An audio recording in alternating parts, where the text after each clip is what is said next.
گھر میں داخل ہوتی ارم ٹی وی کی خاصی بلند آواز سن کر بڑی حیران ہوئی، کیونکہ شمشاد بیگم عرف شمو خالہ کی یہ عادت نہ تھی کہ ٹی وی اونچی آواز میں لگایا جائے، بلکہ اس بات کی وجہ سے وہ اکثر اپنے دونوں بیٹوں بلال اور طلال کو ڈانٹتی کہ ٹی وی کی آواز کم کرو، یہ گھر ہے کہ سینما، اور آج خود اتنی تیز آواز میں ٹی وی دیکھ رہی تھیں۔ لاؤنج میں داخل ہوتے ہی ارم کی الجھن سلجھن میں بدل گئی۔ شاید یہ انسان کی فطرت ہے کہ جس چیز میں اسے دلچسپی ہو وہ اس میں گم ہونا چاہتا ہے، اس لیے ٹی وی پہ چلنے والی فلم میں شمو خالہ نے خود کو گم کیا ہوا تھا، اور اس قدر کہ انہیں ارم اور اس کی بھابھی کی آمد کا بھی نہ پتہ چلا۔ ٹی وی پر شبنم غمزدہ انداز میں دکھی ہو کر گانا گا رہی تھی، جو کہ خاصا مشہور تھا۔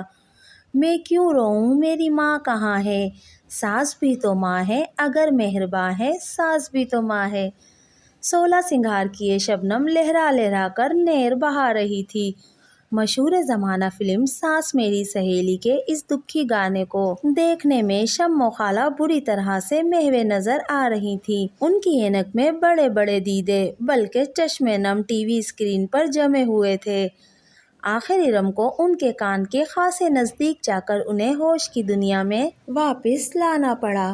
ان کا بھاری بھرکم وجود اس افتاد نما سلام پر اچھل پڑا۔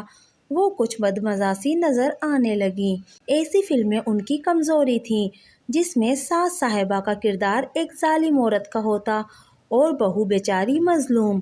وہ بڑی دل جمعی سے ایسی فلمیں پاکستانی چینلز پر دیکھتیں، ساتھ ساتھ آنسوؤں کا اور ہائے ہائے کا بھی سلسلہ چلتا۔ وہ کافی نرم دل تھیں اور فلم کے آخر میں وہ بڑے جذب کے عالم میں یہ اعلان کرتیں، اللہ غارت کرے ایسی ساسوں کو، آخرت کا کوئی خوف ہی نہیں، میں تو اپنی بہوؤں کو بیٹیوں کی طرح رکھوں گی۔ ہاں، وہ کلے میں پان کی گلوری دبا کر بڑے شوق سے ہاتھ نچا کر کہتیں، اس کے علاوہ خاندان میں بھی کسی ساس کو ظلم کرتے ہوئے دیکھ لیتی تو اسے بھی ہدایت کرنے سے نہ باز آتی، پھر چاہے اس کے بدلے میں انہیں 4 باتیں ہی کیوں نہ سننی پڑ جاتیں۔ بیچاری شمو خالہ بھی کیا کرتیں، ماں باپ کی اکلوتی اولاد تھیں، شوہر کے گھر آئیں تو وہ بھی بن ماں کے بچے نکلے۔ ان کی شادی سے پہلے ہی ساس صاحبہ اللہ کو پیاری ہو چکی تھیں۔ ایک شادی شدہ نند سعودیہ میں تھی، اس لیے شمو خالہ کا واسطہ ساس نامی عفریت سے نہیں پڑا تھا۔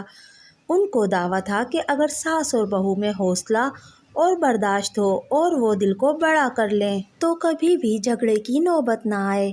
ارم انہی کے پڑوس میں اپنے میاں اور 2 بچوں کے ساتھ رہتی تھی اور اکثر ارم خالہ کی نرم اور نفیس طبیعت کے باعث ان کے گھر آ جاتی، لیکن اس کا آنا آج کچھ خاص نوعیت کا تھا۔ شمو خالہ کے بڑے بیٹے کو برسر روزگار ہوئے 3 سال ہونے کو آئے تھے۔ بلال کسی سرکاری محکمے میں ملازم تھا، جبکہ اس سے چھوٹا طلال باپ کے ساتھ کاروبار سنبھالتا تھا۔ مارکیٹ میں ان کی ذاتی 3 دکانیں تھیں، 2 دکانیں کپڑوں کی تھیں جبکہ تیسری دکان انہوں نے کرائے پر دی ہوئی تھی۔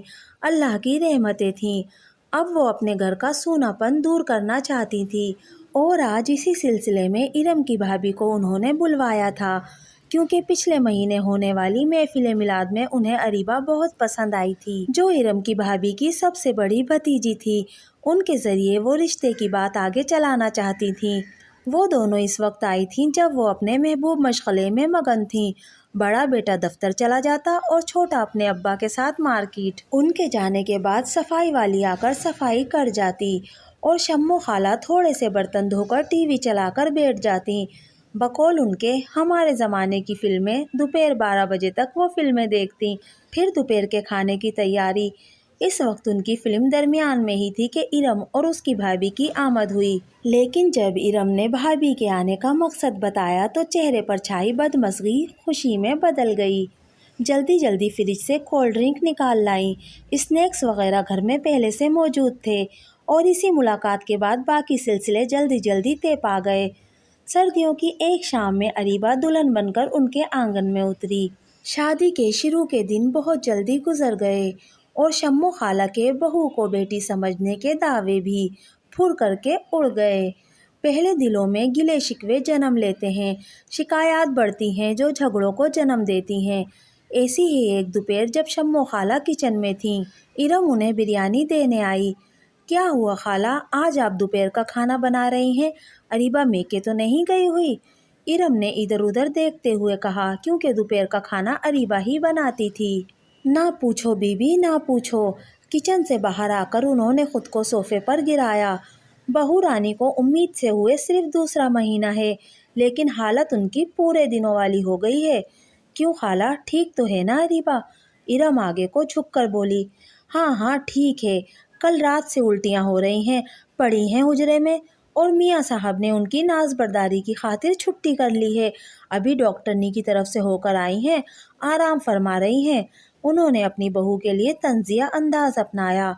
سچ پوچھو تم، ہم نے بھی 2 بچے پیدا کیے، ہم پر بھی یہ وقت آیا، لیکن جب الٹیاں آئیں تو لیموں پر نمک لگا کر چاٹتے رہے، ساتھ ساتھ گھر کا کام بھی کرتے رہے۔ چلو بھائی، کام بھی نپٹ گیا اور طبیعت کو بھی آرام آ گیا۔ اریبہ کو یہ مشورہ دیا تو اس سے پہلے ہمارے سپوت بول پڑ گئے کہ امی، ویسے ہی اریبہ کا ہائی بلڈ پریشر ہے، اتنا نمک استعمال کرے گی تو کہیں کوئی مسئلہ نہ ہو جائے۔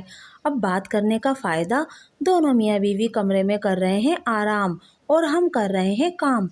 یہ کہہ کر انہوں نے اپنا سر ہلایا، جبکہ حیران پریشان ارم شمو خالہ سے یہ بھی نہ کہہ سکی کہ تخلیق کے عمل میں ایک عورت ہی ایک عورت کا ساتھ نہیں دیتی، بلکہ اپنے اوپر گزرے ہوئے مشکل حالات بھی بھول جاتی ہے۔ گزرتے وقت کے ساتھ ساتھ شمو خالہ کے اعتراضات بڑھتے ہی گئے۔ اریبہ بھی شروع میں سب خاموشی سے برداشت کر لیتی تھی، اب زچ ہونے لگی تھی اور اکثر پلٹ کر جواب بھی دے دیتی۔ نتیجہ یہ ہوا کہ لڑائی جھگڑے بڑھنے لگے اور شمو خالہ کے بہو کو بیٹی سمجھنے کے دعوے گھٹنے لگے۔ ایسے ہی ایک چھٹی والے دن بات اتنی بڑھی کہ اریبہ نے ناراض ہو کر میکے جانے کو سامان باندھ لیا۔ بات صرف اتنی سی تھی کہ پچھلی ساری رات ننھے شرجیل کی، جو 2 ماہ کا ہو چکا تھا، کچھ طبیعت خراب تھی۔ ساری رات جاگتا رہا اور ظاہر ہے اس کے ساتھ اس کے ماں باپ بھی جاگتے رہے۔ کہیں صبح کے 4:30 بجے بچہ سویا تو ان دونوں کو بھی سکھ کا سانس آیا۔ پھر جو نیند آئی تو دوپہر 11 بجے بچے کے ساتھ ہی دونوں جاگے۔ وہ بھی شکر تھا کہ چھٹی کا دن تھا۔ ادھر شمو خالہ پیچ و تاب کھاتی ہوئی ناشتے کے بعد دوپہر کے کھانے کی تیاری میں لگی رہیں۔ ان کے غصے کی چنگاریوں کو تو اس وقت صحیح معنوں میں ہوا ملی جب دوپہر کے کھانے کے بعد اریبہ نے نہا دھو کر تیار ہو کر بچے کو بھی تیار کر کے میکے جانے کے لیے بیگ اٹھایا۔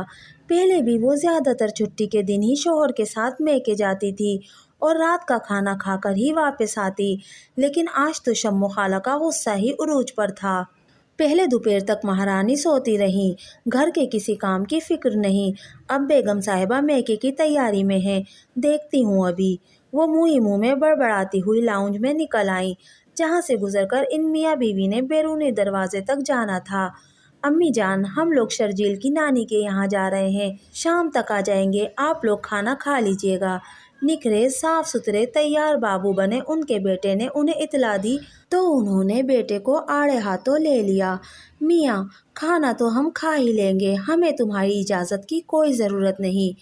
ویسے تو تمہاری جورو بچے کا بہانہ کر کے سوتی رہیں، کسی کام کو ہاتھ نہیں لگایا، اور اب شرجیل کی بھی طبیعت ٹھیک ہو گئی اور تمہاری بیگم کی بھی۔ بلال کے لیے اپنی نفیس طبیعت ماں کا مرچیں چباتا لہجہ بالکل نیا تھا۔ اس کے لیے یہ ایک حیرت کا مقام تھا، کیونکہ اس نے ہمیشہ اپنی ماں کو نرم لہجے میں ہی بات کرتے دیکھا تھا۔ اب یہ کیسا انقلاب آیا؟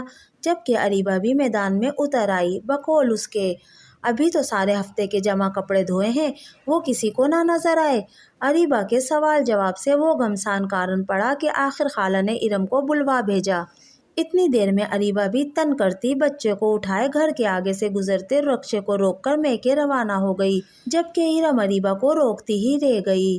بلال کے لاکھ کہنے پر بھی شمو خالہ اریبہ کو لینے اس کے ساتھ نہ آئیں۔ ان کا موقف تھا، یہ کون سا طریقہ ہے کہ ذرا سی بات ہوئی اور بہو رانی ناراض ہو کر نکل پڑی میکے؟ بھائی سسرال میں سب کچھ برداشت کرنا پڑتا ہے۔ انہوں نے ہاتھ نچا کر بلال کو باتیں سناتے ہوئے کہا، یہ سوچے بنا کہ ذرا سی باتیں ہی بڑھ کر بڑی بڑی ناراضگیوں میں تبدیل ہوتی ہیں۔ ناچار بلال خود اریبہ کو لے آیا اور بیوی کی منت سماجت بھی کی کہ امی دل کی بری نہیں، برداشت کر لیا کرو۔ جبکہ اریبہ سوچتی رہ گئی کہ بڑی بڑی تاریخی شخصیات جنہوں نے لوگوں پر ظلم ڈھانے کی مثالیں قائم کی ہیں، دل کی وہ بھی بری نہیں تھیں۔ کچھ مہینے تو چھوٹی موٹی کھٹپٹ کے ساتھ کچھ آگے سرک گئے، لیکن اس دفعہ ہونے والا معرکہ خاصا سخت تھا۔ ہوا کچھ یوں کہ بمشکل شرجیل ابھی 7ویں مہینے میں لگا تھا کہ اریبہ دوبارہ امید سے ہو گئی۔ اس دفعہ اس کی حالت پچھلی دفعہ سے بھی زیادہ خراب تھی، اوپر سے چھوٹا سا بچہ اور گھر کا بھی کام۔ ایسا ہی ایک چھٹی کا دن تھا، اریبہ کی آزمائش کا دن۔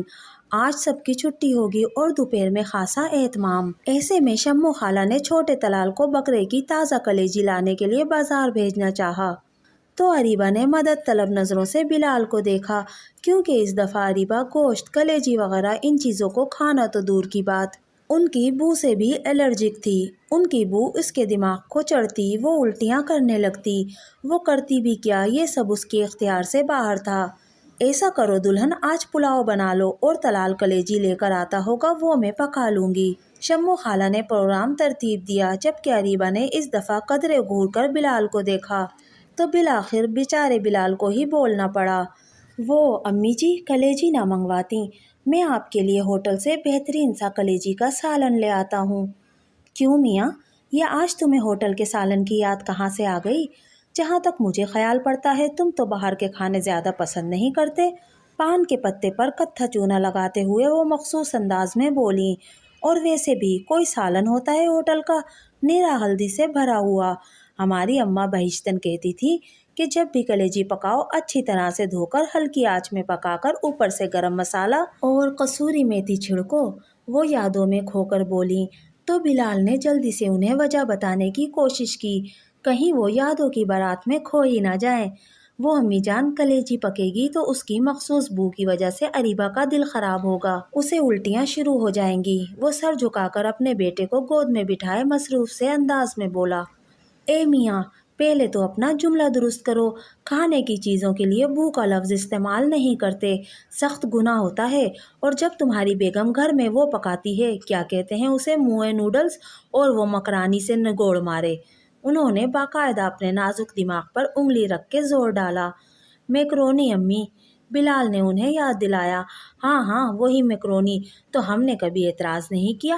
اب اگر ہم کلیجی پکا رہے ہیں تو تمہیں کیا اعتراض ہے؟ ویسے بھی ہماری بہو رانی کے اعتراض اللہ ہی دور کرے گا۔ پہلے اسے کپڑے دھونے پر اعتراض تھا کہ ان سے نہیں دھلتے کپڑے، ایسی حالت میں ہم نے کپڑے دھونے کے لیے ملازمہ لگوا دی، اب پکانے پر اعتراض۔ کل کو تمہاری لاڈو گھر میں ہماری موجودگی پر اعتراض کریں گی۔ بچے تم وہ اعتراض بھی دور کرنے کی کوشش کرنا۔ وہ دور کی کوڑی ڈھونڈ لائیں، جبکہ بلال نے مدد طلب نظروں سے ابا کی طرف دیکھا۔ وہ ٹی وی دیکھتے ہی صوفے پر لیٹے لیٹے خراٹے لینے لگے تھے۔ چھٹی کے دن وہ صرف سوتے ہی تھے، بے شک انہیں گھر کا کوئی بھی گوشہ ملتا۔ چھوٹا طلال مذاق میں کہتا، شکر ہے ابا کو باتھ روم میں نیند نہیں آ جاتی، آخر اپنی مدد آپ کے تحت اسے خود اٹھنا پڑا۔ امی جان اتنی سی بات کو کیوں اتنا بڑھا رہی ہیں؟ وہ ماں کے پاس جا بیٹھا اور بازو ان کے گرد لپیٹ کر ان کے کندھے پر سر رکھ دیا، جس سے شمو خالہ کا غصہ خاصا کم ہو گیا۔ جبکہ اریبہ پیر پٹکتی ہوئی کچن میں چلی گئی، بلال اسے منانے کے لیے دل ہی دل میں ڈائیلاگ ترتیب دینے لگا۔ اریبہ نے دوسرے بیٹے کو جنم دیا تھا، اس مرتبہ کچھ پیچیدگیوں کی وجہ سے اس کا میجر آپریشن ہوا تھا۔